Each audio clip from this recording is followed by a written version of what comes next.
Buffalo Fanatics, what's going on? This is Pierre the Kingpin, and I wanted to talk to you today about Cigars International, which is the ultimate destination for premium homemade cigars. Known as the industry leader, Cigars International offers the largest selection, unbeatable prices, and a customer service experience that's second to none. Whether you're new to cigars or a seasoned vet, Cigars International makes enjoying cigars easy, approachable, and fun. Cigars International is the go-to retailer for all things cigars, with the biggest selection of premium homemade cigars available anywhere. Cigars International offers unbeatable deals and discounts, making it easy to stock up on your favorite or try something new without breaking the bank. With fast free shipping and their 100% satisfaction guarantee, you can shop with confidence knowing that Cigars International stands behind every order. They have good relationship with vendors that helps provide great low prices. Whether you're new to cigars or a seasoned pro, Cigars International makes it easy to find the right cigar with helpful guides, staff reviews, and expert advice. It's not just about cigars. Cigars International also offers a wide range of accessories and more to elevate your smoking experience. Check out the great deals every day at cigarsinternational.com. That's cigars, CIGARS, international.com. Use code FANATICS at checkout for 20% off your order of $50 or more, plus free shipping. Or visit www.cigarsinternational.com/fanatics, and the discount will automatically apply. Again, use code FANATICS at checkout for 20% off your order of $50 or more, plus free shipping. Or visit www.cigarsinternational.com/fanatics, and the discount will automatically apply. If you're a maintenance supervisor at a manufacturing facility and your machinery isn't working right, Grainger knows you need to understand what's wrong as soon as possible. So when a conveyor motor falters, Grainger offers diagnostic tools like calibration kits and multimeters to help you identify and fix the problem. With Grainger, you can be confident you have everything you need to keep your facility running smoothly. Call 1-800-GRAINGER, click Grainger.com, or just stop by. Grainger, for the ones who get it done.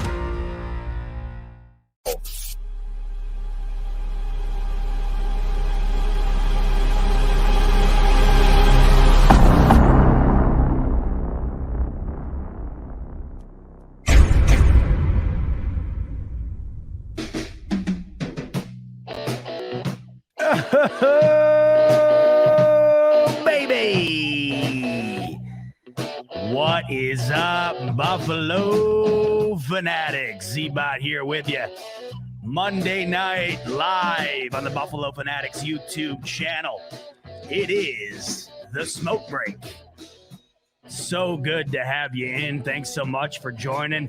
Hope everybody had a terrific Mother's Day out there. Happy Mother's Day to all the mothers joining live, or whether you're listening on podcast after this show is over. Regardless, happy Mother's Day. And a special shout out to Mama Bot. Like many of you, she's never missed a smoke break. She's the biggest fan. Her and my dad are tuned in every night. I'm sure they're tuned in right now. So a big shout out to Mama Bot. Happy Mother's Day. Thank you very much for the support, the endless support. Love you very much. And to all of those out there, all the mothers, hope your Mother's Day was fantastic. I hope Josh Allen's Mother's Day, or Josh Allen's mom, I hope she had a terrific Mother's Day. I mean, if you think about it, if you really get down to it, the reason the Bills are where they are right now is because of Josh Allen's mother. So take a moment out of your night tonight and give thanks to Josh Allen's mom. I hope she had an absolute terrific Mother's Day. Hope all of you guys had a terrific Monday. The night's coming to an end, and what a week we have in store, or at least I have in store. I got to tell you, you're not going to find me in much better of a mood than you'll find me in right now. We got a new Better Call Saul tonight. Now, I don't know how many of you guys out there are into the Breaking Bad Better Call Saul scene. I'm massive into it. And Better Call Saul, it's just unbelievable. It's just fantastic. I can't think of a better sequel to a series than what Better Call Saul has been to Breaking Bad. New episode tonight on Monday night, like it always is, and it just keeps getting better and better and better. So I'm all in on that. Obviously, we got the smoke break tonight, so I'm excited about that. We got the schedule release Thursday night, 8 p.m. Cannot wait to see what the Bills have in store for them in 2022. And we got a sneak peek today, which I'll dive into at the beginning of the show here. And then for me, if you know anything about me, you know I live and breathe not only the Buffalo Bills, but the Dave Matthews Band. I have two passions in this life, the Buffalo Bills and the Dave Matthews Band. And it just so happens that the DMB Summer Tour kicks off this week. So you're catching me at a great mood. I fly out to Texas on Wednesday. My girlfriend and I are doing 3 shows. I've never been to Texas. I'm super excited. I've never been to Texas. I've always wanted to go. And we're going to be going to Austin, Houston, and Dallas. So we're covering 3 of the major cities, or 3 of the major cities in Texas. So I'm super excited about that. But in regard to the NFL, this is a big week. This just goes to show you what the NFL has become. The schedule release is a massive event now. The draft's a huge event, obviously, of course. We got the season itself, but the year in general, the NFL has become a year-round product. You can consume it 24 hours a day, 7 days a week, and the schedule release is a perfect example of that. They didn't used to do it the way they do it now. It wasn't this big to do. And now it's this massive production. NFL Network's got it on Thursday night, and they slowly release the games, and it's become this huge event, and I love that. Absolutely love it. Jason coming in saying, going to vote for the Dallas expansion team. Yeah, I saw something on that earlier. Saw PFT put out an article about the potential for a second team in Dallas. Don't know how my man Jerry Jones is feeling about that. It would make sense. I'll tell you, it would make sense. I think that if you think about it, Dallas and what they have been for the brand of the NFL without actually being competitive or towards the top of the league over the last 2 decades, decade and a half, they've still remained prominent, more so than probably any other franchise. I doubt it. I doubt that they'll do that, but another example goes to show you, we will see expansion teams over the next, handful of years. It'll just keep growing and growing. The schedule will obviously go from 17 games to 18 games. We've seen, so many different changes over the last few years in itself, the playoff expansion, the season expansion. And it just, all these little details go in and form into what the NFL has become. And that is the biggest sport in the country by far. And it's a year-round product now. Year-round product. Scott Blakely coming in saying, when is the schedule release? Scotty, it's Thursday night, 8 p.m. You can watch the live reveal of all 32 team schedules on Thursday night on NFL Network. But I'm sure if you're eager to find out what it is without having to watch the production, I guarantee you it'll be Leak Central on Twitter. You'll be able to know the entire Bills schedule the second it drops. And speaking of which, we got a little bit of a teaser this morning. It was a nice surprise to wake up to on a Monday morning. And by the way, if you're noticing, I'm in a different setting. I'm downstate right now. I'm down in Rockland County at my girlfriend's place because we're flying out in New York to go to Texas. So that's why I'm in a bit of a different scenery, if you were wondering. So Smoke Break live from downstate. I'm kind of in New Jersey territory right now, a little bit of a jet territory down here. And, you definitely feel it. It's palpable for sure. It ain't no upstate New York where everybody's got the Bills gear on, but I like to bring a little taste of Buffalo down here every time I'm here. So anyway, Monday morning, and we get a bit of a sneak preview as to what we have in store for the Bills and their schedule in 2022. This morning, it was released that the Bills will once again, for the 4th straight year, play the Tennessee Titans on Monday Night Football. But this time, folks, it is in Orchard Park, New York. The Bills will take on the Titans week 2 as part of a doubleheader on ESPN, a Monday night doubleheader, and the Bills will be the first of 2 games on that Monday night. Bills-Titans, week 2, Monday night, 7:15 p.m. kickoff. This Bills-Titans rivalry is becoming something, isn't it? It really is. Over the last several years, we've gotten great games.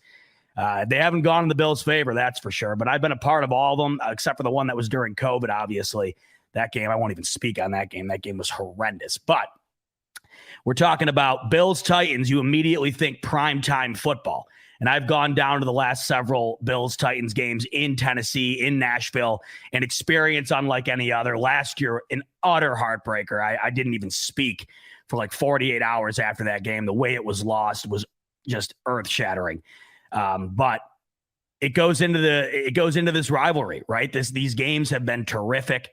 And we come to expect now the Bills and the Titans to play on a Monday night. And here it is. We were confirmed this morning that the Bills will play the Titans on Monday Night Football, Week 2. Jason N coming in here saying our defense is going to slaughter the Titans offense. This Titans team this year, in my opinion, I think it's a down year for the Titans. I'm going to do my power rankings coming up here later in the show. Going to share with you who I think the top 10 NFL teams are currently after the offseason and the NFL draft. Don't have the Titans in there. Spoiler alert. Do not have the Tennessee Titans in my top 10 as of right now. The reason for that is I'm not highly viewing the Tennessee Titans going into this season. You look at the AFC landscape. I know we talk about it a bunch on here, but look at the AFC and just really look at how much it's evolved. All the different teams this season that you could fit into the playoff scenario that you wouldn't have last season. I just don't know where the Tennessee Titans fit in. Frankly, I don't even think they win their division this year. I think the Colts take the division under Matt Ryan. I do think the Colts are the better team coming into 2022. I think that clearly Carson Wentz held them back a season ago. Not a lot of people are talking about the Indianapolis Colts and how much better they could potentially be with Matt Ryan. I think that they're going to be not a Super Bowl contender, but a playoff contender nonetheless. And I do think that they end up winning that division. So that's one of those things that I think gets lost in translation here. You look at the AFC, you look at all the new talent that has been brought within the AFC, and I don't think many people have really focused in on how much better the Indianapolis Colts have gotten. And they were a fringe playoff team to begin with last year. I think Carson Wentz really did them a disservice, brought them down a notch. Matt Ryan still has a lot of football left in the tank. I think he has been overlooked just because of how bad the Falcons have been in recent seasons. I think Indianapolis today is a much better team than they were last year with Matt Ryan at the helm. I think the Bills take it to Tennessee this year. You got to think there's got to be some pent-up anger there. That was a hell of a loss last year. And if you go back and kind of break things down, if things went differently in Nashville, if Josh Allen gets that 1 yard on the QB sneak, the Bills get in to score and they win the game, the Bills would more than likely be hosting the Kansas City Chiefs in that divisional game. Who knows how much things change if that wound up being the case. So that game was, bigger than it seemed at the time. It really was. And I think that is not lost in the locker room for our Bills. And I think that you can see that potentially play a factor in week 2 in that Monday night game. So let's dive into this. I want to get into the schedule itself because we have a few days here. We got 3 days until it's released. And I want to take a guess here, and I want you guys to help me out in the comments. I want to take a look and see who we think the Bills could potentially face off against in the prime time slot. I know a lot of people, I know this is a touchy subject for some reason. I think the majority of Bills fans, they got so used to just playing 1 o'clock afternoon games that anything other than a 1 o'clock game for the Bills has become an issue for the fans. They're so used to it, right? It's become the routine. Now that the Bills are top of the league, they're getting placed into all these different primetime situations, and there's a lot of fans who don't love it. But hey, this is what we wanted. Whether you don't dig the night games or not, we wanted this. What is the biggest sign of a team that is at the top of the league, for lack of a better way to say it? It's that. If your team is one of the best in the league, they are going to be showcased in the prime slots, and exactly what the Bills will be doing this year like they've done the last several seasons. Now, I'm almost positive the max amount of primetime games that you can have in a single season is 5. And I would venture to believe the Bills do get 5 primetime games coming up this season. So let's take a look at the Bills' opponents, and let's try and figure out here who we think the Bills could potentially get a primetime game against. So here it is. The home slate features the Green Bay Packers, the Minnesota Vikings, Pittsburgh Steelers, Cleveland Browns, Tennessee Titans, as we know, like I just mentioned, the Monday Nighter in week 2. Then the AFC East games, as always, Jets, Patriots, Dolphins. Then the away schedule, we got the Ravens, we got the Bengals, Bears, Lions, Rams, the AFC East slate again, and then the Kansas City Chiefs. Not an easy schedule by any means, but an exciting schedule. I mean, take a look at these opponents, everyone. What a year we have in store for us. You almost can't even differentiate which one is more exciting or more competitive, the home or away slate. I think on first glance here, you'd have to say the away. I think it all depends on when the Bills get the Cleveland Browns and what winds up happening with Deshaun Watson in that particular situation. But I'd have to say, just based on first glance, the away slate looks like it'll be a bit tougher. So you'd have to venture that we'll get more primetime away games than we will home. And that isn't anything new. That's typically the way it's been going for Buffalo in the last several years. The primetime games almost always seem to fall when the Bills are on the road, which sucks a bit, obviously, because we know what the environment is like in Buffalo on any given week, let alone a primetime slate. That's why week 2, Monday night, will be exciting as all hell. Now, I wonder, there was a lot of rumors circulating around whether or not the Bills would kick off the year in the primetime game against the Super Bowl champs with the Rams. I would rule that out now. I would rule that out. If the Bills have a Monday nighter in week 2 in primetime, I don't know if they are going to get the week 1 primetime slot. I think us finding out today the Bills are playing in primetime in week 2 lessens the chance of them also playing in primetime week 1. So I'm going to rule that one out for now, but I wouldn't put it away completely. I just think the odds of it happening are a bit less now. All right, so let's get into it. We got the home. Let's start with the home slate here. We already have the Titans in a primetime slot Monday night. I could see the Packers game being, I mean, you know, it's crazy. You look at this, you can make an argument for almost every single one of them, probably outside of the Jets and the Dolphins, but even those two teams need to have at least one primetime game at some point. It seems as though the Bills versus the Patriots has become a staple in primetime. So I'm going to have to venture that at least one of the 2 games against the Patriots is going to be in primetime. Now, whether it's going to be home or away, I'm not entirely sure. But looking at the home slate, I got to tell you, Josh Allen versus Aaron Rodgers is incredibly enticing. We were supposed to get Aaron Rodgers versus Patrick Mahomes last year. As we know, Aaron Rodgers didn't play in that game due to the COVID situation. Jordan Love was the starter in that one, but that was a primetime game. Part of me wants to put that in a primetime slot. I think Aaron Rodgers versus Josh Allen is a major draw, and if we're looking at the trajectory of Aaron Rodgers' career moving forward here, we don't necessarily know how much longer the career will last. We also don't know especially how much longer it'll last in Green Bay. I'm going to go ahead and say the Bills are going to play a primetime game at home against the Green Bay Packers. So we'll lock that in. That's 2 primetime games. Tennessee Titans, Green Bay Packers, both primetime games. I'm also going to say a Monday nighter for the Bills versus the Patriots. I'm not entirely positive whether it will be home or away, but I would venture to almost lock in that the Bills will play a Monday nighter at some point in this season, whether home or away, against the New England Patriots. So that's 3. Now we look at the away slate. And we got some potential here. We got some serious potential. The Chiefs is a given. That's going to be a Sunday nighter. Guarantee it. Guaranteed primetime Sunday nighter at Arrowhead will be a lock when the schedule comes out Thursday night. So that's 4. And then I guess you could flip a coin here. I think the Bengals game could really be an enticing pick for a primetime game. Joe Burrow versus Josh Allen. That sounds like must-see TV to me. You could also fit in the Ravens there, certainly. Bills have had some great matchups with the Ravens over the last several seasons. And then the Rams, of course, the Super Bowl champions. Bills travel to the new SoFi Stadium. That would be a hell of a game, too.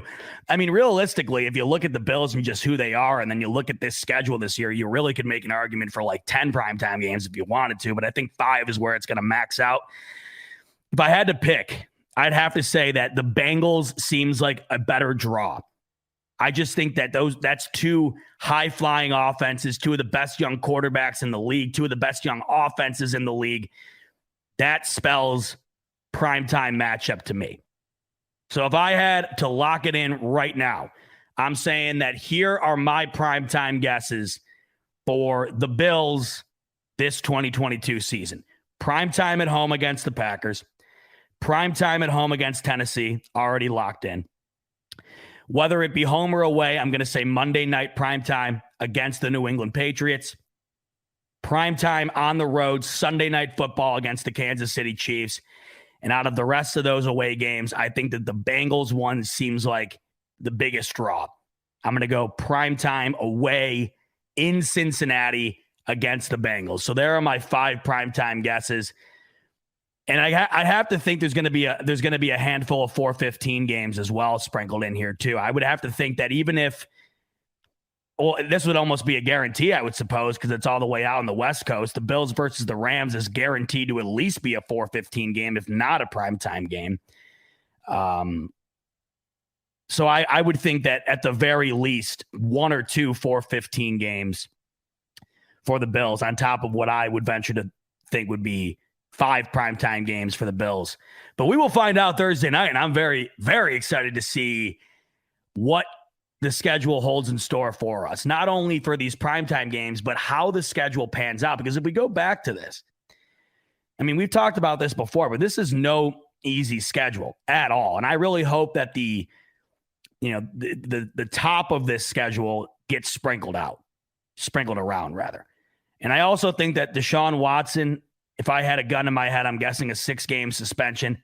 Wouldn't mind getting that game out of the way earlier in the year while he's not playing. Not that I'm scared of Deshaun Watson or the Browns, but hey, if you had a choice, play the Browns with Deshaun Watson or without Deshaun Watson, you'd be a fool to pick with Deshaun Watson. So I would rather see that game earlier in the season. And then, just looking at it in general, we always get the Dolphins or the Jets towards the later end of the year, and we also get them usually right in the beginning of the year as well. But you'd like to see that, you'd like to see the games against the better opponents sprinkled in with maybe a game before or after with the Bears or the Lions. Then obviously the Jets. The Vikings are not. You look at this schedule though, and even the teams that aren't necessarily top tier or front runners, these are still no easy games. Vikings, I think, got better. Vikings are no easy out. The Steelers, as we know, no easy out. Steelers last year gave us fits, should have won that game and didn't. And I think the Steelers are better this year than they were last year.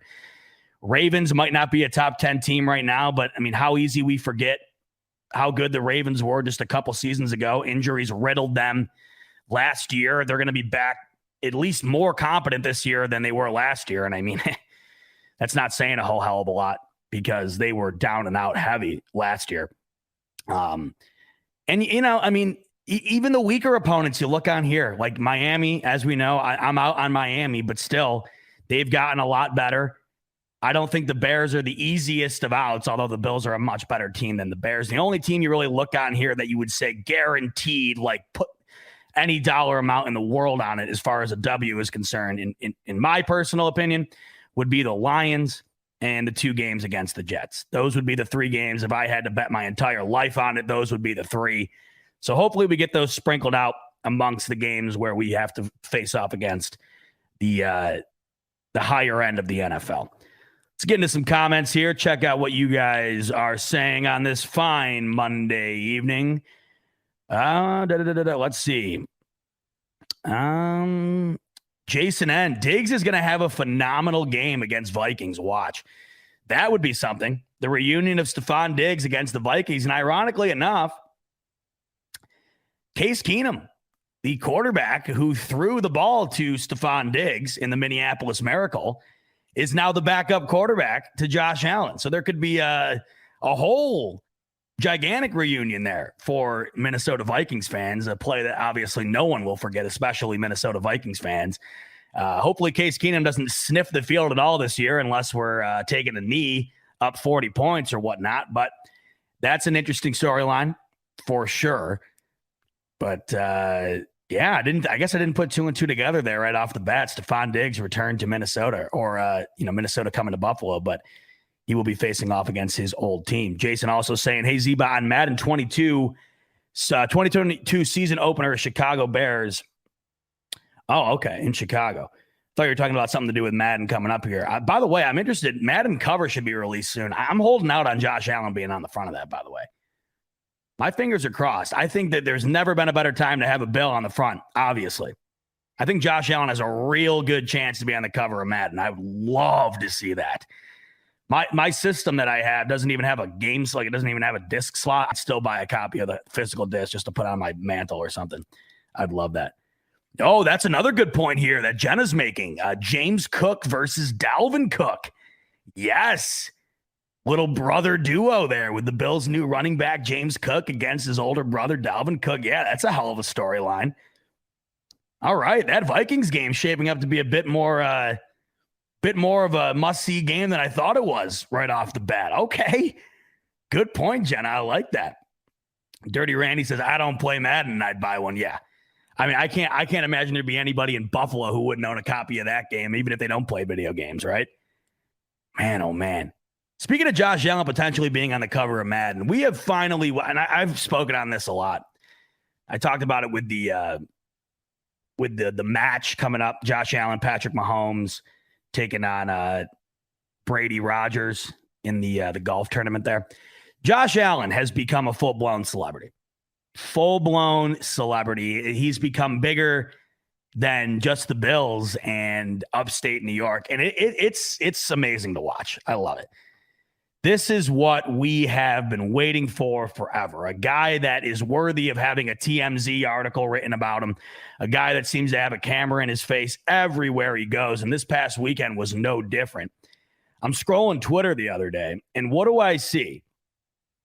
But Josh Allen and his girlfriend hanging out in the same VIP section as Paris Hilton. Yes. Josh Allen hanging out with Josh Allen and his girlfriend hanging out with Paris Hilton. Did you think you'd ever see the day that you'd have a Bills quarterback kicking it at the Formula One races with Paris Hilton? And Josh Allen was at the Formula One races over the weekend. And it's crazy because everything that Josh Allen does now is news. Like anytime he goes out in public and does something that's like notable, such as going to a race or going to a golf tournament like he was at the Masters or whatever else, there's somebody there reporting on it like every single time. I mean, it's almost like Josh Allen can't even take a dump these days without somebody reporting on it. And that's what he's become. And it's amazing. There's not a single player for the Bills over my lifetime, at least, where they would be worthy of. I mean, for God's sakes, Josh Allen went out to dinner with his girlfriend in California, and it was a TMZ article. How? Oh, because he's just one of the biggest players in the sport now. That's what it's become. It's what it's become. And it's awesome for a variety of different reasons. One, it's awesome for Josh Allen. You're talking about a guy who's coming from a town that has one stoplight in it. Firebaugh, California, goes to Wyoming. Just the ultimate rise to stardom. Like there'll be a movie about it. 100%. Josh Allen. It's the ultimate rise to fame. From literally a farm town where he's working on his dad's farm to now. I don't know if hanging out with Paris Hilton is the peak of your career, but it's definitely an indicator that you have arrived as a celebrity. Paris Hilton is synonymous with fame for whatever reason. God knows why, but she still is. And whatever. There's Josh Allen hanging out with her. But it's truly incredible. You see this rise. And it's not only great for him. Of course, you're happy for him. But think about it from a Buffalo perspective. He's doing all this in a Buffalo market. I mean, a lot of times these big players, why do you think LeBron James went to LA? It was so he could be even more famous. He could be in movies. A lot of times these players, their fame is kind of predicated on where they're located or whatever. But Josh Allen has become this massive star while also being in Buffalo. And I just think that is amazing. Everything is kind of blending in together.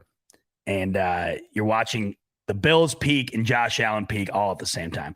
Bills Mafia FUQS coming and saying that's distraction. I disagree. It's not distraction. Josh Allen, as we heard, I don't know if you guys watched the clip from Sean McDermott this past week. Sean McDermott was on a Sirius XM radio show. I forget exactly which one, but he was being interviewed and talking about Josh Allen. And essentially what he had said was, the offseason for Josh Allen is where things really get moving, where his game really progresses. He had said that he's come back from every offseason better than he was the season prior. I don't think we should look into, Josh Allen hanging out with celebrities or whatever as a distraction, because Josh Allen, I don't think he would allow that to be a distraction to him. He just strikes me as the type of guy that would not allow situations like that, situations, in the social sphere or whatever, to allow. I just don't envision anything like that affecting his role in the locker room, his role on the field. It just doesn't seem like that would go hand in hand at all. He's football primary, first and foremost. And I think the rest just kind of comes with the territory of being perhaps the most popular player or one of the most popular players in the entire sport. So I think if anything, you got to look at it from the positive perspective here. Think about it like this. I mean, you have a guy right now in Josh Allen as the quarterback of our football team who is so sought after in the public eye that, like I said, you go and take your girlfriend out for dinner and you got TMZ paparazzi in your face writing an article about it. It's crazy. Bada Bing coming in here saying it's dumb tabloid crap, but the main point is Josh is having fun and getting into big crowds and becoming huge. Finally respected. Well put, Bada Bing Crosby. Yeah, of course it's tabloid crap. If you saw my video of me pretending to be the news anchor for TMZ reporting on Josh Allen going out to dinner with his girlfriend, yeah, it's like, why is that newsworthy? It's not. But like Bada Bing just said, it's a perfect example to show you the prominence that Josh Allen now has in pop culture. When you think of the NFL, there's a handful of guys that come to mind. There's a handful of guys that your grandmother would know. I mean, think about it like that, right? All of us, we could name the Bills 53-man roster if you really had to, right? Most of us could name at least a handful of players on every single team, but the majority of the casual fan base that the NFL has could not do the same. But I would almost guarantee that if you surveyed the entirety of the casual fan base that the NFL currently has, you got to think at least 90% of them know who Josh Allen is. And you look at it like, okay, who's a player that my grandmother would know? Who's a player that my aunt who's never watched a snap of football in their life would know? I think Josh Allen's there right now. Josh Allen, Patrick Mahomes, Tom Brady, Aaron Rodgers, I guess, to a degree. And that's why I said that I thought that was a really big get for Josh Allen to be in that golf tournament with Aaron Rodgers, Tom Brady, and Patrick Mahomes. It just goes to show you got the old face of the league in Tom Brady and Aaron Rodgers, and you're now passing the torch, and the torch is primarily being held by Patrick Mahomes and Josh Allen currently. And that's another reason why I think Josh Allen is on the cover of Madden at some point here. Hell, Patrick Mahomes has already been on it twice. And you can't tell me that the discrepancy between those two and their popularity right now is that big. So I think sooner or later, whether it's this year or down the line, Josh Allen at some point. Ronald coming in here saying Baker with all of his commercials. Yeah, but I understand that. And also, I'm dying for the Josh Allen national commercial. I know he's had a few slots. We've had the Amazon commercial that he had and whatever. He hasn't had anything quite like Mahomes, Rodgers have, Brady, and then, of course, Baker. But there's no comparison between Baker Mayfield and Josh Allen when it comes to the off the field. You know what I mean? They're just two completely different people. And the primary example is of that. I mean, let's think about it like this. If Josh Allen was in the same situation right now, which he never would be, but let's just play devil's advocate here. If Josh Allen was in the same situation that Baker Mayfield currently finds himself in here, he would have been on a team before the Browns decided to ever even think to move off of him. I mean, Baker Mayfield as of right now. And by the way, I mean, that situation continues to get more and more crazy, just more and more crazy as the day goes on. I cannot believe the Browns have not moved off of him yet. And I've been waiting to do a public apology to Rico and Reb on this at some point when we get on the show together. I still hold my stance on how I feel about the Baker situation and how he played a role in his own failures here. But what the Browns are doing to Baker Mayfield at this point is just, it's unexplainable. It's ridiculous. They are holding him hostage. I cannot believe he has not been dealt yet. I cannot believe he has not found himself on another team yet. It's insane. And they're essentially waiting to hear what the plan's going to be for Deshaun Watson, I think, before they make a move on Baker Mayfield. The problem is you can't expect Baker Mayfield to ever walk back into that locker room. He's never going to do it. Ever. There is not a shot in hell Baker Mayfield ever shows his face in a Cleveland Browns uniform ever again. So I don't know what they're waiting for. They're making themselves look bad at this point. Very odd situation there. Very, very odd. Seth Harris coming in here saying, Dolphins think they really pushing for the Bills in the division. Yeah. What is it every year? It's every year. It does. Sorry, I keep shaking this damn camera, by the way. It's a new setup. I got the laptop going. I'm a very fidgety person. I, for the love of God, cannot understand the year-to-year need. Recently, of course, as the Bills have become who the Bills are. I, for the love of God, cannot wrap my head around the need for people to try to draw a comparison to the Bills within the division.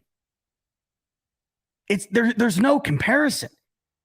Out of all these divisions in the NFL right now, I would have to say the gap between the Bills and the rest of that division is as seismic as it is in all of football right now. And most importantly, the AFC.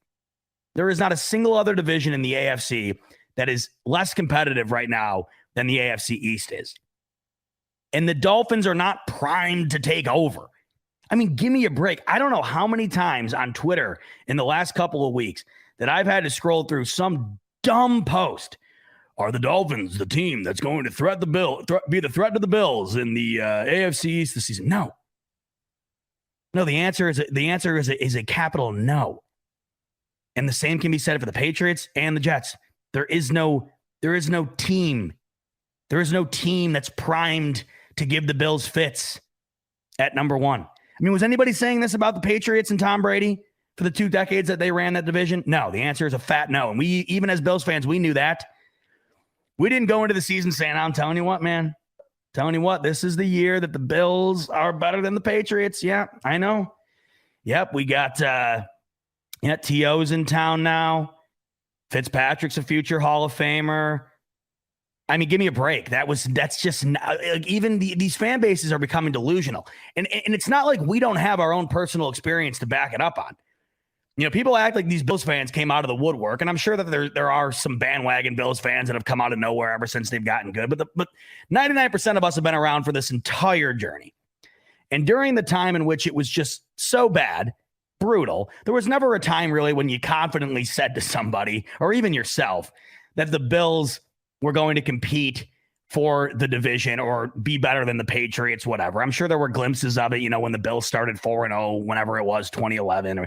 There was glimpses, sure, but there was never any solidified evidence that the Bills were going to be any better than they were the previous years, or they were going to be any better than the competition. And the same can be said right now. I mean, yes, the Dolphins have a much better roster than they did a couple of years ago, for sure. But where does that rank in comparison to the Bills? It just doesn't. It just doesn't. And the same can be said with the Jets and especially the Patriots. Now, if you're a Dolphins fan and you want to say, yeah, I think the Dolphins are a much better team this year than the Patriots. Guess what? You have somebody in myself who is in firm agreement with you. I completely agree. I think the Miami Dolphins are the second best team in the AFC East. But the only thing here is the second best team in the AFC East does not mean you're one of the better teams in the AFC. I personally believe, if you look at the schedule, and I'll go through it next week when we have the full schedule out and take a look, and we'll go through and do our predictions. But I'm in firm belief that the Bills could easily this season go 13-4, 12-5. And the second place in the AFC East could be 9-8, perhaps 9-8, 10-7. And I think that that's going to be the Miami Dolphins. I think Miami finishes second in the AFC East. I swear to God, I wouldn't be shocked if the Jets did better than New England this year too. That might be a stretch. But the overall goal here, what I'm getting at is, I think the Patriots are down and out heavy this season, no question about it. And there's no team that is primed, ready to rock and roll toe to toe with the Bills in the AFC. Sorry. And I know it's clickbait and it's got guys like me and the rest of us talking about it. Cool. I get it. It's a talking point, I guess. But the whole thing of it, the whole thing is it's not a talking point at all. No, it's look at the AFC West. Like, you understand there, like, man, who's going to win that division? Now that's a talking point. That's fun because you could make an argument that all 4 of those teams could win the division. But when you look at the AFC East, the Bills would have to have a catastrophic collapse. I mean, an all-time collapse this coming season for the Miami Dolphins to win that division. Or Tua would have to, I'll use the same phrase that they used with Josh Allen when the Bills were drafted. Tua Tagovailoa would essentially have to defy, all of statistics and math itself for the Miami Dolphins to win the division this year. He would have to have the greatest season, the greatest comeback season we've ever seen. He would have to develop into a top 10 quarterback at the least if the Miami Dolphins wanted to win the division this year. And I honestly would say that I think there's a better chance of the Bills absolutely collapsing than there is Tua becoming a top 5 or 10 quarterback in this league this coming season. So don't lose any sleep over those BS tweets and articles, Bills Mafia. There is no team primed, ready to contend with the Bills for number 1 in the AFC East. Back to your comments we go. Jason Taylor says, but they still have Tannehill. He'll carve us up. It's not if Malik Willis isn't starting by then, Jason Taylor. Now I will say Malik Willis will not be starting by week 2, but Ryan Tannehill seemed to be a bit shaken by that draft pick by Tennessee. We'll see what happens there. That also goes to show you the direction that Tennessee plans on going into. This is the last year of Ryan Tannehill's contract in Tennessee. I'm interested to see what happens there. I had a real good feeling they'd go quarterback at some point in this draft. They did go with Malik Willis. Yeah, we'll see what happens with. That's another reason why I'm out on Tennessee. I think Ryan Tannehill, that was a really bad loss for them in the playoffs last year. I think it's going to be tough to overcome. You lose A.J. Brown. Is Derrick Henry going to be able to be as good as he was a season ago off that injury? We'll see. Week 2 is very exciting. I'm glad that we're getting that game right in the start of the season, because that to me is a prime revenge game, and I think it could really propel the momentum for the Bills going forward the rest of the season. I'm just dying to see now who they open the season up against. Personally, I'd love to get a game out of the way on the road against an AFC East opponent. I would dig that for week 1. Because last year, the momentum really got sucked out of us. Last year when the Bills kicked the season off against Pittsburgh at home and lost, it was just a major gut punch. I don't think anybody was expecting to lose that game. So if we could get a start to the year against the Jets or the Lions or something like that, I think it would be awesome to get a nice momentum builder start, take that into Tennessee, and then really get the ball rolling from there. That would be exciting stuff. But we will know soon enough, Thursday night. So I wanted to get into this evening. I've been taking a look at all the different teams and how they operated throughout the offseason and the draft. And I wanted to, I haven't done this, I don't think I've ever done this on here before. I wanted to go through, and I also want to get your guys' thoughts and opinions on this as well. I wanted to go through and give you who I think currently are the top 10 teams in the NFL post offseason, post draft in this current moment. Now, of course, we could see some other moves being made as this offseason continues. I'm sure Baker Mayfield will find a team somewhere, and we'll see some quarterback movement depending on injury and whatever else. But for the most part, these teams have formed into their solidified rosters by now, and I think we have a good idea of the hierarchy that we have currently going into the season. So I figured, well, the draft's in the books, the major free agent and offseason moves are in the books. Why not share with you who I think currently is the top 10 teams in the NFL? So let's do it, baby. Now we're going to start off from, by the way, there's a couple teams in here, and I guess I'll get those 2 teams out of the way. There's 2 teams that I left off the top 10 that I think could definitely be fringe top 10 teams and potentially make their way up higher into the rankings as the season goes on. But these are the 2 teams that I left out that I think could definitely sneak in. Number 12, I have the Ravens. left the Ravens out of the top 10. I'm very concerned about the loss of Hollywood Brown, maybe more so than others. Now, I do think that the Ravens had a good draft. I do. I think they got a lot better in areas of need. But my main concern for the Ravens is their offense and their weapons. For starters, Lamar Jackson has not inked a long-term deal with the Ravens. If I'm a Ravens fan, I'm beyond concerned about this. I was concerned about this if I was a Ravens fan going into the draft. Then you trade Hollywood Brown. And I think a lot of people aren't, they don't look at this as a massive move because Hollywood Brown, he's not a top 5, even 10 receiver in this league probably, right? The problem is he's the number 1 receiver by a mile on the Ravens, and you remove him from Baltimore. And what do the Ravens currently have on this offense that's worth shaking a stick at? I'm very concerned about that move for the Ravens. And I'll get into that in a little bit later when I give you my draft winners and losers. I wanted to do that last week. We didn't have time. So I figured I'd touch on that later in the show. But that's a big concern for me, for the Ravens. But with that said, I think that the Ravens were just decimated by injury last year, and that's the reason they weren't even close to competitive the way they have been the years prior. I think Lamar Jackson is still a problem in this league. He's still a tough out each and every week. The Ravens are extremely well coached. I think they have a good unit set up in place. They have a good defense. I am concerned about the weapons on offense, but I do think that the Ravens have potential to make the playoffs in the AFC this year. And if that's the case, you have to argue that they're a top 10 team or close to it. I looked at my rankings. I tried to see where teams fit in, and I couldn't find a way to fit the Ravens into the top 10. But I think they're just on the outside, and we could see them move up as the years go on, or as the season goes on. My number 11, and a team that I really wanted to find a way to put them in the top 10. I just can't do it right now, but I think as the year goes on, we could really see them move into that sphere. And that's the Indianapolis Colts. And I spoke on them a little bit earlier in the show. The Indianapolis Colts, I think that they're one of the most underrated teams in the league. They should have made the playoffs last year. Carson Wentz was a major liability. Jonathan Taylor, one of the best young players in this entire league, and there's nobody who knows it more than Bills fans. I mean, he took us for a spin last season. That was the worst loss the Bills had by a mile last year. The Colts destroyed the Bills in every facet of the game, and Jonathan Taylor ate the Bills' defense for lunch, destroyed the Bills. And I think that they were a tough team to play regardless last year, even with Carson Wentz, and it just didn't pan out the way I think most people thought it would. Now, you add Matt Ryan to that mix. Like I said earlier, I think that they are being crazy overlooked right now, the Indianapolis Colts. I think the Colts win the division. That puts them into a playoff spot, obviously.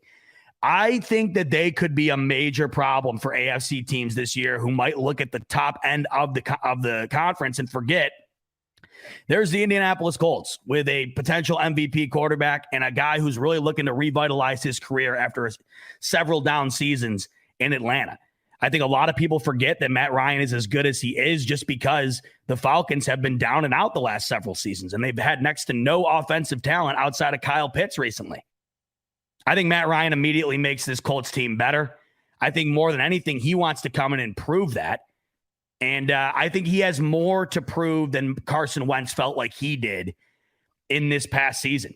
I think Carson Wentz went into Indianapolis with Frank Reich. He thought he was owed a starting job. He thought he was disrespected in Philly. And he goes into Indianapolis thinking it's going to be a cakewalk. And it was far from it. And he had a terrible season. And that's the reason why he's on another team.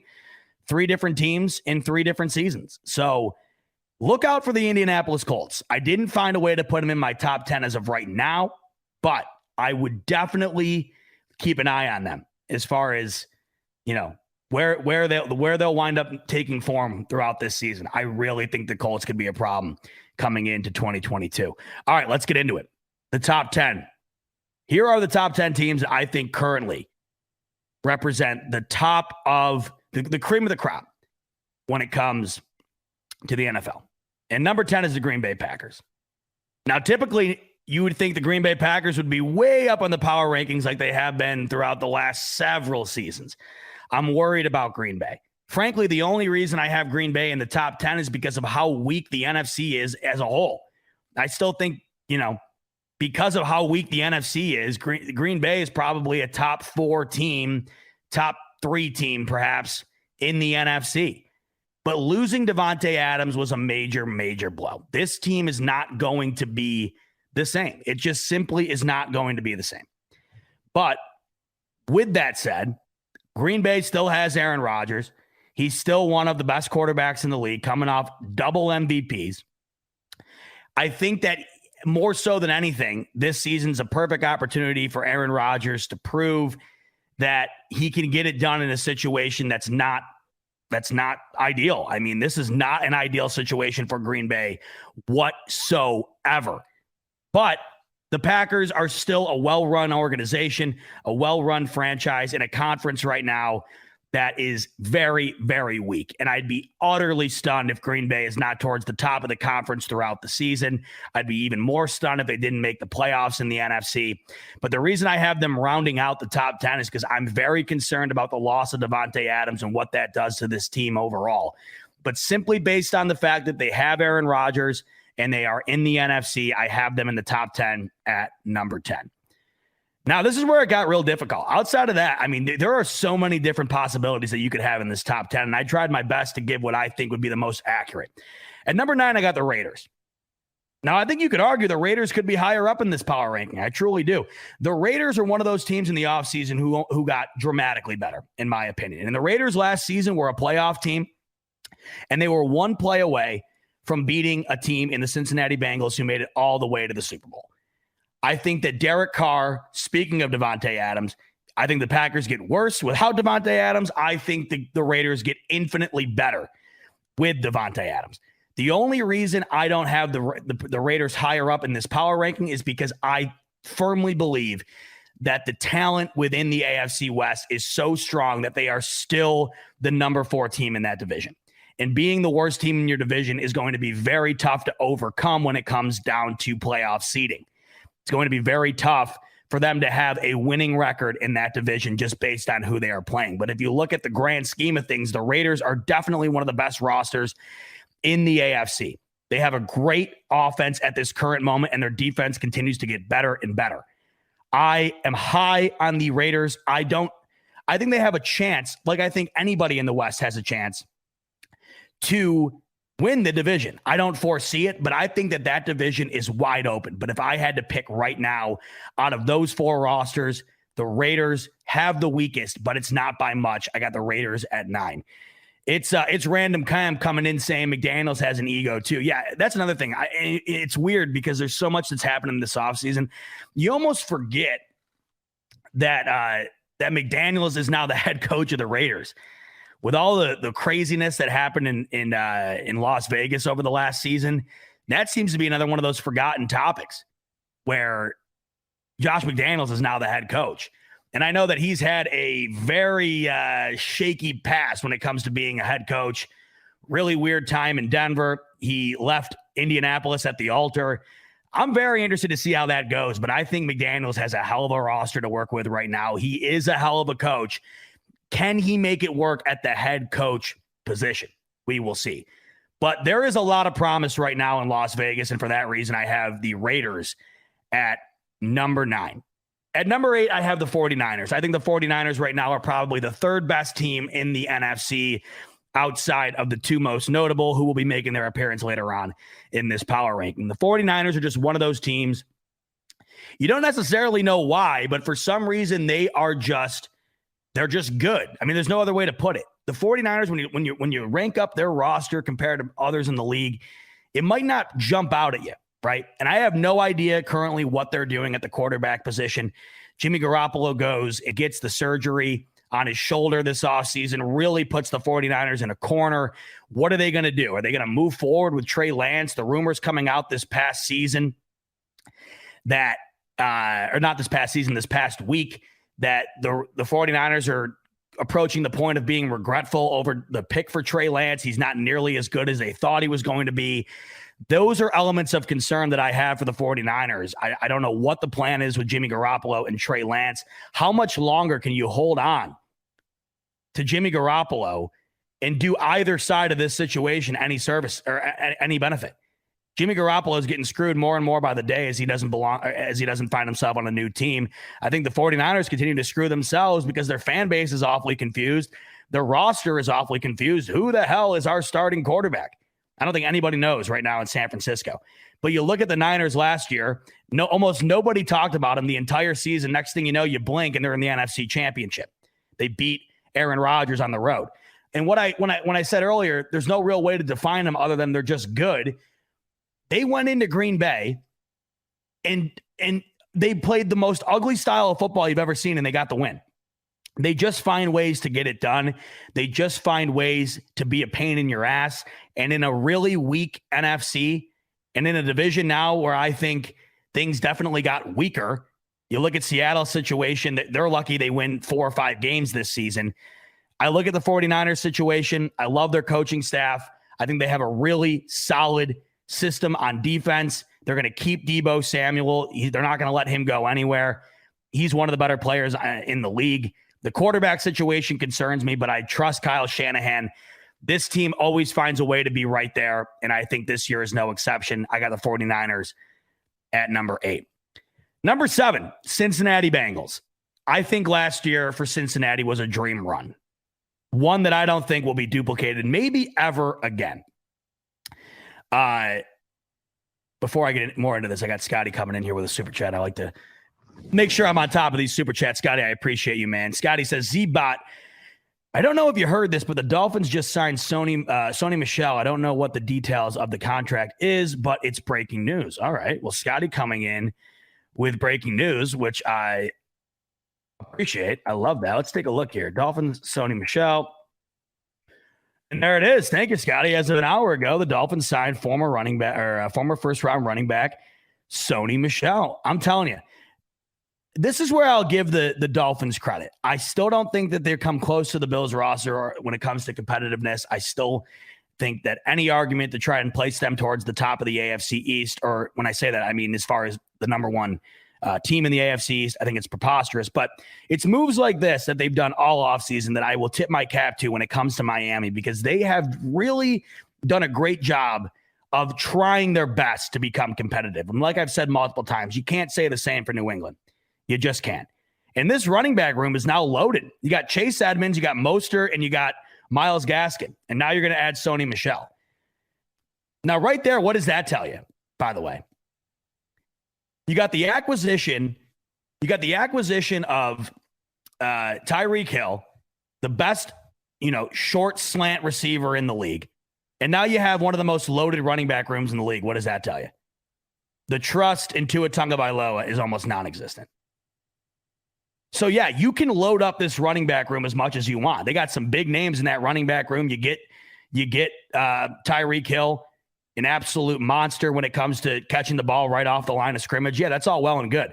But all of these moves are telling me that the trust in Tua is almost non-existent. They're going to have to rely on the short game, and they're going to have to rely on the run game in order to get things done. And that's just not how you win football games in 2022. The Dolphins are going to be a lot better than they were last season. They're going to be a lot more competitive. Their offense is definitely going to be better, but I just don't see these moves propelling the Miami Dolphins to a top team in this league when Tua is the quarterback. And unless he improves dramatically, I just don't see it. But thanks for the update, Scotty. Another running back in the locker room for an already loaded locker room in Miami. Whatever. I mean, how many guys can split touches over there? Whatever. Matt Ski coming in. It's a good point. He's saying, if you want to keep Josh off the field, you run the ball. Yeah. I mean, you do. But the thing is, you have to be able to run the ball with a lead. How much do you trust Miami sustaining a lead over the Bills for the length of an entire game? How much do you trust Miami to be competent enough to run clock against the Bills? Well, especially against that defense. Go ahead and run as much as you want. You're forgetting also, if you're Miami, that the Bills still have the best defense in the league potentially, and it just got a hell of a lot better this offseason. So, yeah, I mean, tip your cap. I will definitely tip my cap to Miami. They have done a hell of a job this offseason, perhaps better than any other team, really. I mean, they've really done a great job. They're not on the same level as the Bills. Simple as that. Back to the Bengals, number 7. Like I was saying, the Bengals, they had a dream season last year. And it was the perfect example of why the NFL is better than any other team sport.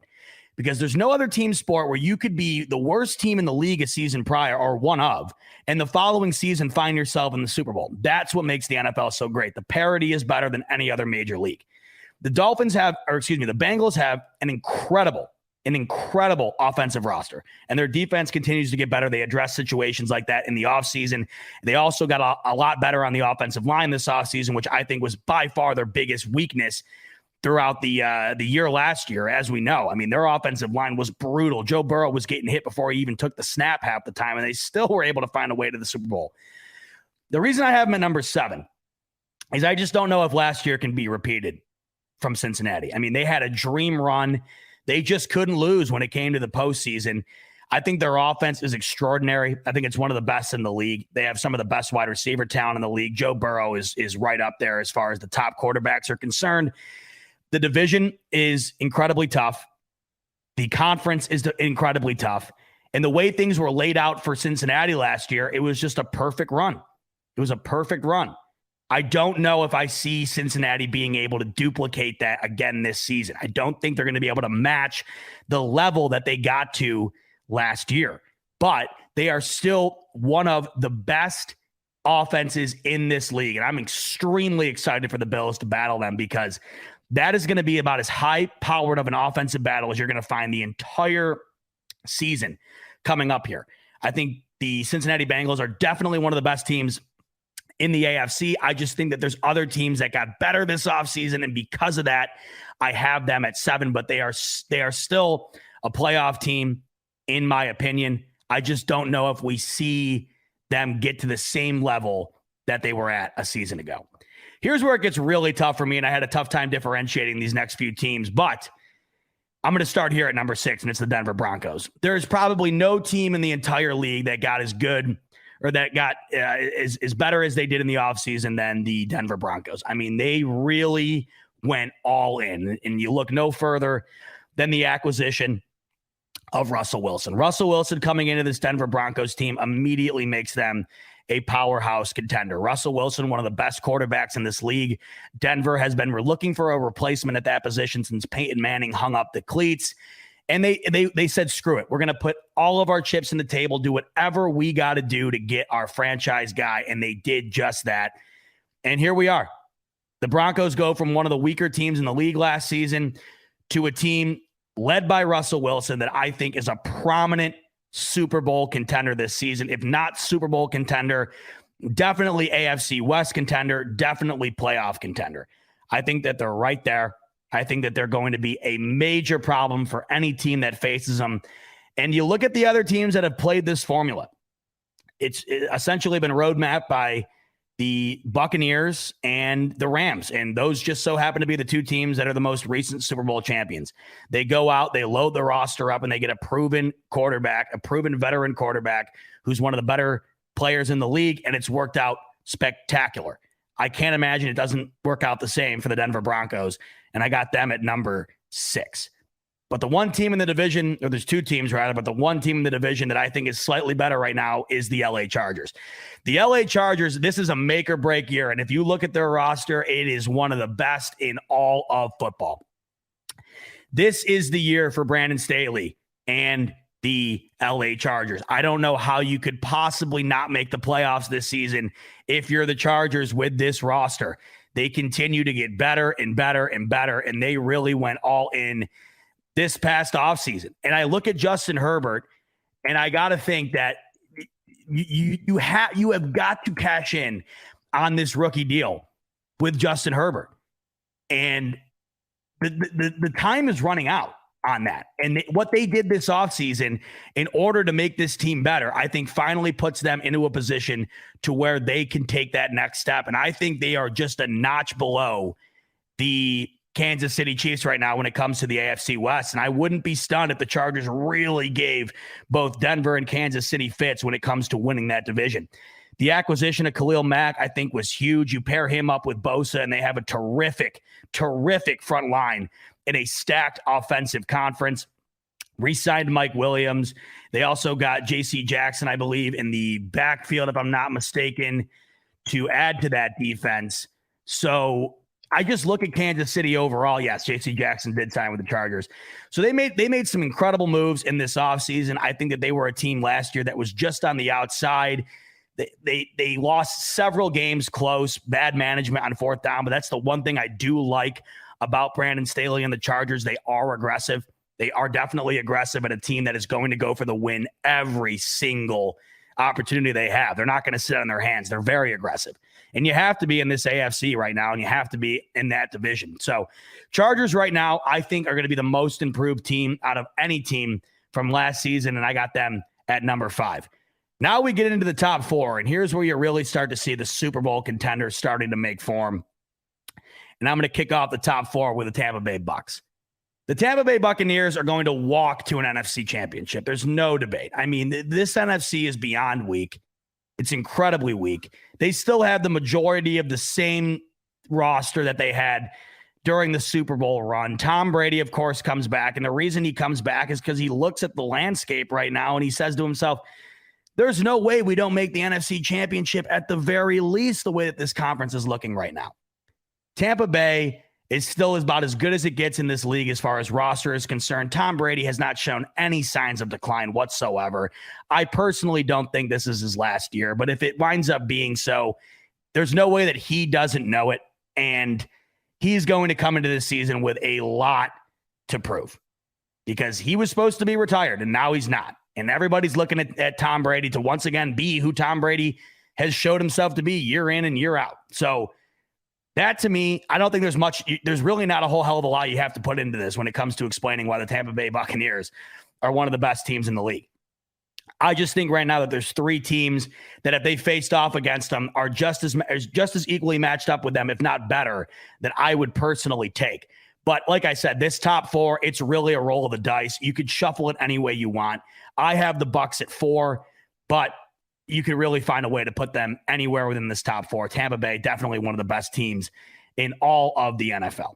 But a team right now in the NFC, and the only other team in the NFC that I have ranked above them, is a team that's coming off of a Super Bowl win, and it really is no different than they were a season ago, and that's the LA Rams. The LA Rams right now are the class of the NFC. I think a lot of this will be predicated on if they re-sign Odell Beckham Jr. He has yet to re-sign with a team. I think you'd be nuts not to go back to LA after what he was able to accomplish with them a season ago in a very short amount of time. The LA Rams they're good in every facet. They're good in every facet. And when you look at the NFC, like I continue to harp on, it's just so weak that you look at the Chargers, or excuse me, you look at the Rams, you look at the Bucs, and outside of that, I mean, it's pick your poison, really. Those are the 2 top teams. I would be utterly stunned if it does not come down to those 2 as the season ends and we see who tries to represent the NFC in the Super Bowl. But right now, if I had to go and bet on a game between the Rams and the Bucs, I'm giving the Rams a slight edge. But those 2 are definitely the top 2 teams in the NFC. I have the Rams just a notch ahead, but you could really shuffle the deck there. Both those 2 teams represent the NFC right now, in my opinion. I just give a slight edge to the Rams. And now we come down to the final 2. Chiefs at number 2. I've seen a lot of power rankings recently where the Chiefs aren't even cracking the top 5. What are we doing, folks? What are we doing? Knocking Kansas City out of the top 5. Everybody wants to think the Kansas City Chiefs got dramatically worse because Tyreek Hill is now a Miami Dolphin. Have you bothered to look at the Kansas City wide receiver room? I'd venture to say they got better. I had told you this right when it happened. I thought KC won the trade with Miami when it came to getting rid of Tyreek Hill. They got rid of that major cap hit. They also put those picks to work in this current draft. They got Trent McDuffie, a major move. As we know, how valuable corner has become in this league. The Bills take a corner shortly after the Chiefs take Trent McDuffie. And you look at that conference, you look at that division, they needed to get better in that position. They do just that. They go out and get a corner with one of those picks. And then you look at the wide receiver room in general. They add Sky Moore, who I think that they sold Sky Moore from the Bills. I think that Sky Moore was going to be a Buffalo Bill in round 2 if the Chiefs did not trade up to get him. And not only that, but they've added Marquez Valdez-Scantling. They've added Juju Smith-Schuster. I don't think that this team has gotten any worse since last year. I really don't. I really don't. Yes, they lose Tyreek Hill, and it's definitely a blow. But they get way better on defense in this draft, drafting Trent McDuffie and George Karlaftis on the DN position. So you have a prominent edge rusher now. You have an immediate starting cornerback. I think Sky Moore was one of the steals of the draft. They add Sky Moore to the already loaded offense for this team. And to replace Tyreek Hill, and look, you're not ever going to be able to replace what Tyreek Hill brings to a team. He's one of one. The speed and characteristics that he brings to a football team are one of one. You can't directly replace it. But I can't think of a better way to at least attempt to fill the void than what the Chiefs have done. I think the Chiefs had one of the best drafts out of any team, and I think that they did a hell of a job this offseason, not only unloading that cap money for Tyreek Hill, but putting the draft picks they got from that trade to work and then filling the void at the wide receiver position. I don't see how the Chiefs are any worse than a season ago. I don't. And I've seen plenty of people. I think this is what it comes down to. I think there's Kansas City Chiefs fatigue amongst NFL fans. We're so sick and tired of seeing the Chiefs be this good for this long that we're trying to find a way to knock them down a peg. But I can't in good conscience knock Kansas City out of the top 2-3 teams in this league until they show me that they're on a major decline, and they're not. And I'd be the first to argue that I think that they might not be. I just don't think they're any worse than last year. You know, John Herring coming in here saying Tyreek Hill is a huge loss. It's definitely a huge loss. But the way that they were able to fill in the void, the way that they added to this defense, you still have Patrick Mahomes and Travis Kelce. You still have maybe the best coach in the league in Andy Reid. I just don't know where I see this Chiefs team being knocked out of the top 5 because they lose Tyreek Hill. I just don't see it. I think they're as good this year as they were last year. I really don't see how much worse they get. I really don't. But I don't think they're as good as the Buffalo Bills today, and that's why I have the Bills at number 1. And look, I'll use the Conor McGregor saying here. I'll take this chance to apologize to absolutely effing nobody. This is not homerism, and you know this. I'm very fair when it comes to this stuff. I'm very fair. The Buffalo Bills right now are the best team in the league. On paper, going into the 2022 season, the Buffalo Bills are the best team in the league. And that is not an opinion that I share myself and myself alone. There are plenty, and I mean plenty of people who are in firm agreement with that statement. Look at what that team was a season ago. They should have played in the Super Bowl. Let's not lose sight of that. They're an absolute debacle on coaching and defense away from playing in the Super Bowl a season ago. If Josh Allen and that offense is able to even come close to remotely replicating what they were able to do in the playoffs this coming season, look out. It's not comparable. It's not comparable. The only other team that is comparable, in my opinion, to that situation is the Chiefs. That's why I have them at number 2. I just think last season, if Tyreek Hill is not in that game, the Bills win it. The Bills win it. So to all your guys' point, yes, losing Tyreek Hill is a blow to what we have come to know from the Kansas City Chiefs. I just don't think it's a big enough blow to knock them out of the top 5 like I see a bunch of people doing. I just think last season, if you had the current Bills roster and the current Chiefs roster in that divisional game, the Bills win it. They were 13 seconds away from winning it with the old roster. And I think that we all know this. We all know this. That game was ours. It was a debacle, an absolute just unraveling in the final 13 seconds. And that's what kept the Bills from going to the Super Bowl. They went out this offseason on a team that was already a Super Bowl favorite and added every piece of the puzzle that needed to be added. Where's the hole on this team? You already have, on paper, the number 1 overall defense a season ago, and you add to it again and again and again. You go out and you get Von Miller, which right there, need I say anymore? Von Miller immediately takes this defense to another level just because it fills the void that the Bills have been desperately looking to fill for the last several seasons, and that is an edge presence. The Bills have not been the Bills have not been able to find a solution towards getting towards the quarterback the way other teams have. And the reason I think that the Von Miller acquisition is finally that void filler is because you bring him in, a guy who's already proved that he is one of the best of all time in doing so.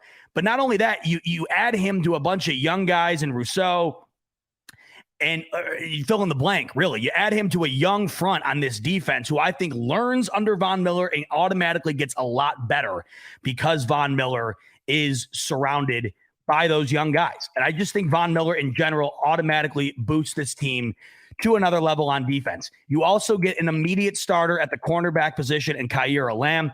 I keep doing that. Kaiir Elam, immediate starter. Tre'Davious White comes back. Look at this Bills defense last year was already the number one defense in the league without Tre'Davious White for more than half the season. He comes back. You pair him with a number one a first round corner in Kaiir Elam. I keep doing that. I'm going to keep saying Elam until the end of time. What is up with that? Pair him with Kaiir Elam. And I think that you add that to Jordan Poyer and Micah Hyde. Who's got a better backfield in the league right now than the Buffalo Bills? It's extraordinary. And then you add Tim Settle, Daquan Jones. I just think the defense in general has gotten a lot better as far as acquisitions are concerned. Also, Shaq Lawson, several moves made. Then you look over on the offensive side of things. It was already about as good as it could possibly get. And then you add depth at the tight end position with a veteran in OJ Howard. You add Crowder to the offensive, to the wide receiver room.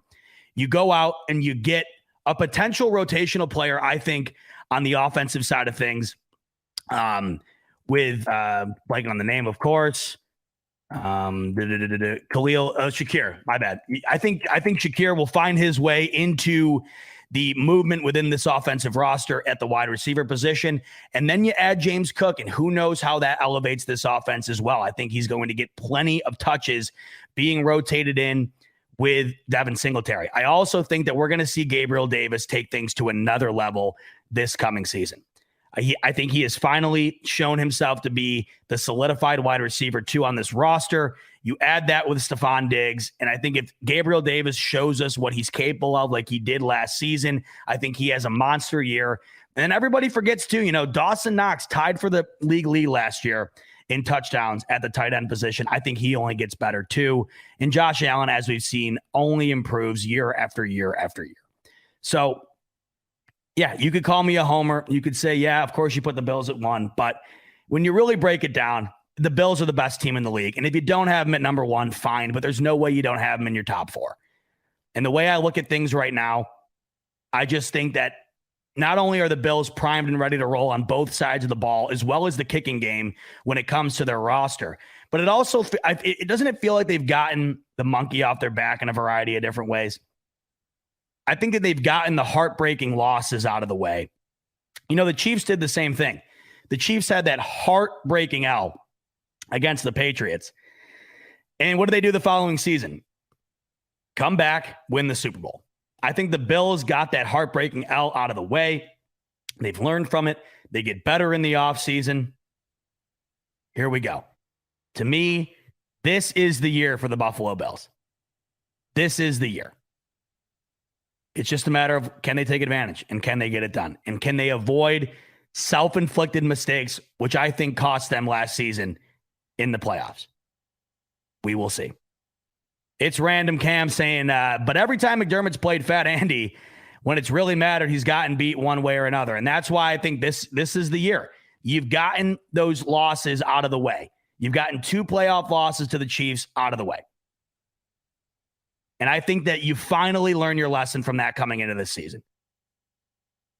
I just think that right now the Bills are a slightly better team on paper than the Chiefs. It's all going to come down to how the game's played, of course. And I think the season ultimately comes down to the Bills-Chiefs again at some point. You'd have to think it does. Because no matter what has happened in the AFC this past season, the Bills and the Chiefs are still the 2 best teams in the conference. So I'd have to think it comes down to those 2. But we will see. We will see. But it's not homerism. I'm telling you right now. And I understand, you could really you could plug and play a lot of different teams at one, I think, if you wanted to. But I don't think it's a stretch by any means to have the Bills at number one currently. I just think the roster is through the roof. The experience is now there. This team continues to get better in every facet. And not only that, but I think that they have the best chance of getting the number one overall seed in the playoffs this coming season as well. When you look at their division compared to the rest of the AFC, I think the Bills have the best chance of getting the one seed and home field advantage, something that they haven't had in my life. And I think that that would be a major, major factor in getting there. You get the bye, and then you get 2 games at home. If that Chiefs game was home last year, it could have been a whole different story. We saw what the Bills were capable of doing at home against the Patriots. We'll see. I think that's a major factor as well. Carl coming in with the super chat. Carl saying, Z-Bot, give us your 7 playoff teams from the AFC. How about Bills, Bengals, Titans, Chiefs, Raiders, Chargers, and Broncos? Can all 3 wild card come from the West? I like your picks there. I would not put the Titans in, personally. I think I really think that there's a hell of a good chance for all 4 AFC West teams to make the playoffs. I really do. If I had it today, if I had to put my 7 playoff teams in today from the AFC, Bills, Chiefs, Chargers, Broncos, Bengals, Raiders, Colts. Those are my 7. Bills, Chiefs, Chargers, Broncos, Bengals, Raiders, Colts. Those are my 7 playoff teams if I had to pick today. With the Bengals, well, hold on a minute. I'm missing a team from one of the divisions. I can't wait a minute. Hold on. I think I'm missing somebody from that can't be possible. Let me double check here.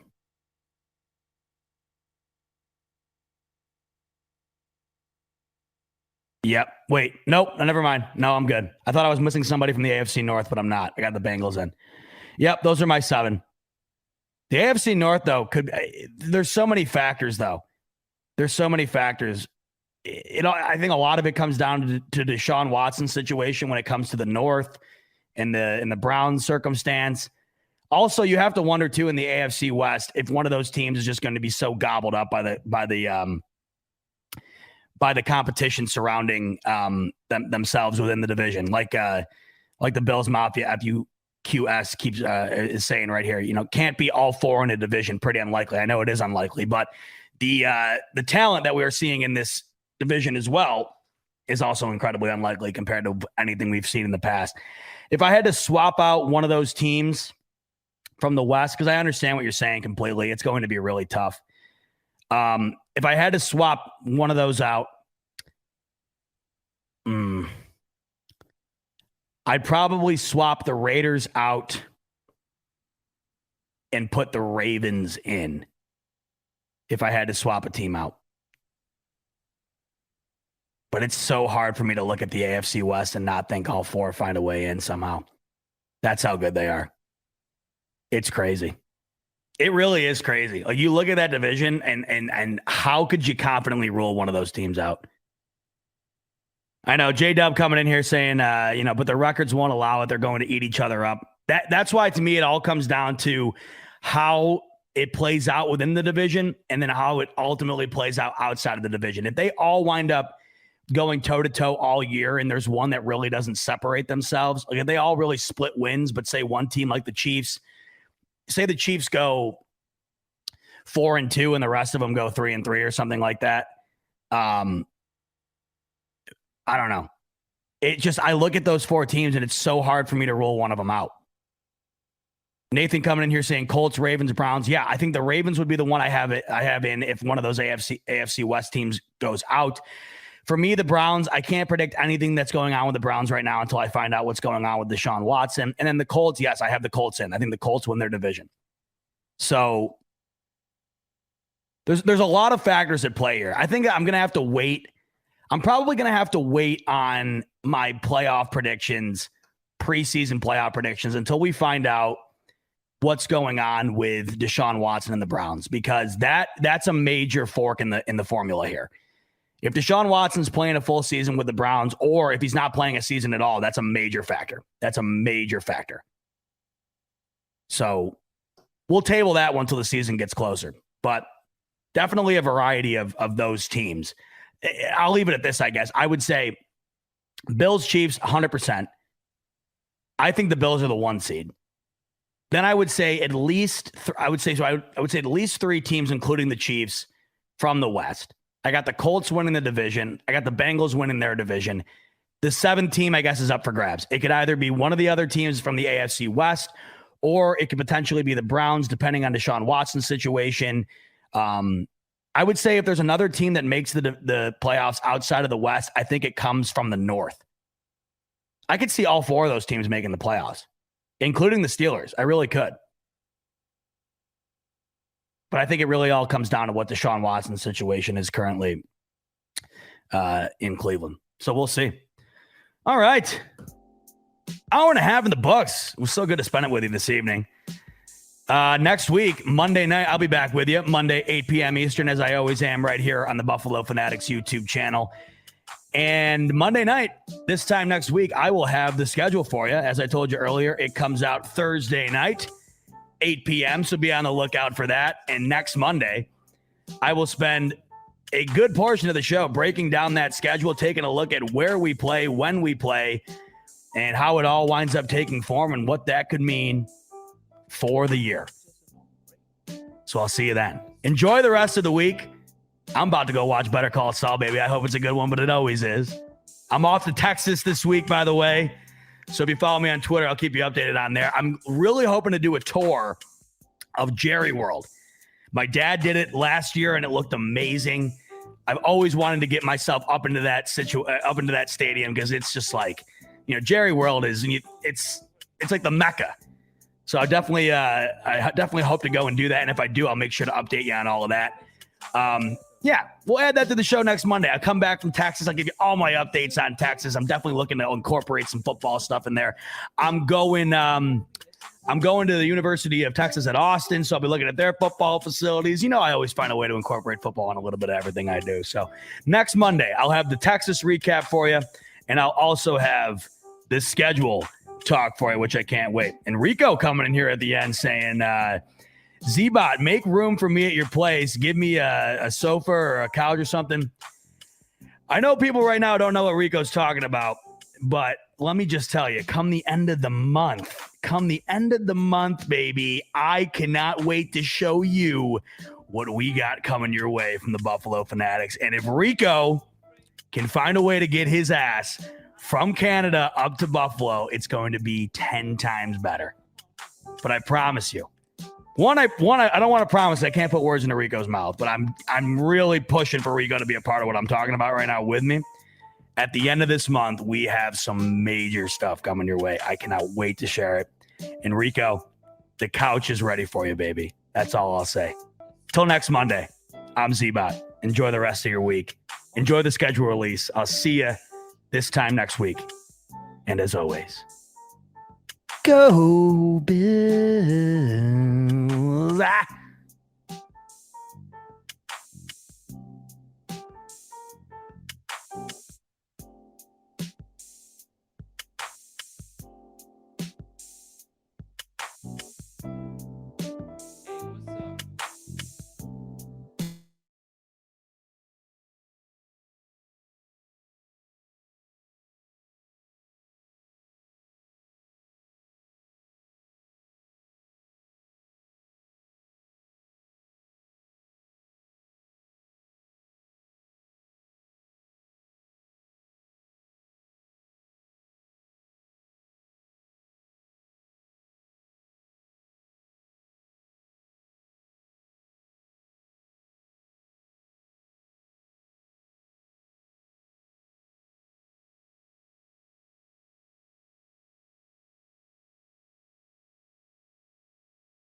If you're a maintenance supervisor at a manufacturing facility and your machinery isn't working right, Grainger knows you need to understand what's wrong as soon as possible. So when a conveyor motor falters, Grainger offers diagnostic tools like calibration kits and multimeters to help you identify and fix the problem. With Grainger, you can be confident you have everything you need to keep your facility running smoothly. Call 1-800-GRAINGER, click Grainger.com, or just stop by. Grainger, for the ones who get it done.